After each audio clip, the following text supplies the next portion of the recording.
বাংলা নববর্ষ ১৪৩২ উপলক্ষে নেত্রকোনায় বর্ণাঢ্য আনন্দ শোভাযাত্রা, লোকজ মেলা, গ্রামীণ খেলাধুলা, সাংস্কৃতিক অনুষ্ঠান অনুষ্ঠিত হয়েছে।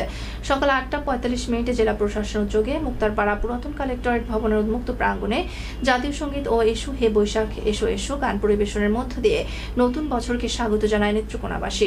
সকাল ৯টায় পুরাতন কালেক্টরেট ভবনের উন্মুক্ত প্রাঙ্গণ থেকে বর্ণাঢ্য আনন্দ শোভাযাত্রা বের হয়। বর্ণাঢ্য আনন্দ শোভাযাত্রার নেতৃত্ব দেন জেলা প্রশাসক বনানী বিশ্বাস, police super Mirza Sayem Mahmud PPM, জেলা বিএনপির সিনিয়র যুগ্ম আহ্বায়ক অ্যাডভোকেট মাহফুজুল হক সহ প্রশাসনের অন্যান্য কর্মকর্তা ও সাংস্কৃতিক সংগঠনের নেতৃবৃন্দ।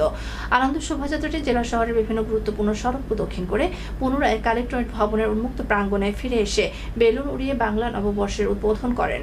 এরপর দিনব্যাপী জেলা শহরের বিভিন্ন স্থানে চলে বৈশাখী ও লোকজ মেলা, গ্রামীণ ও খেলাধুলা এবং সাংস্কৃতিক অনুষ্ঠান। এছাড়াও জেলার বিভিন্ন শিক্ষা প্রতিষ্ঠান ও সাংস্কৃতিক সংগঠন উদ্যোগে বৈশাখী মেলার আয়োজন করা হয়। সকাল থেকে শিশু, কিশোর, আবাল বৃদ্ধ বনিতারা বৈশাখের বাহারি রঙের পোশাক পরিধান করে আনন্দ শোভাযাত্রায় অংশগ্রহণ করে।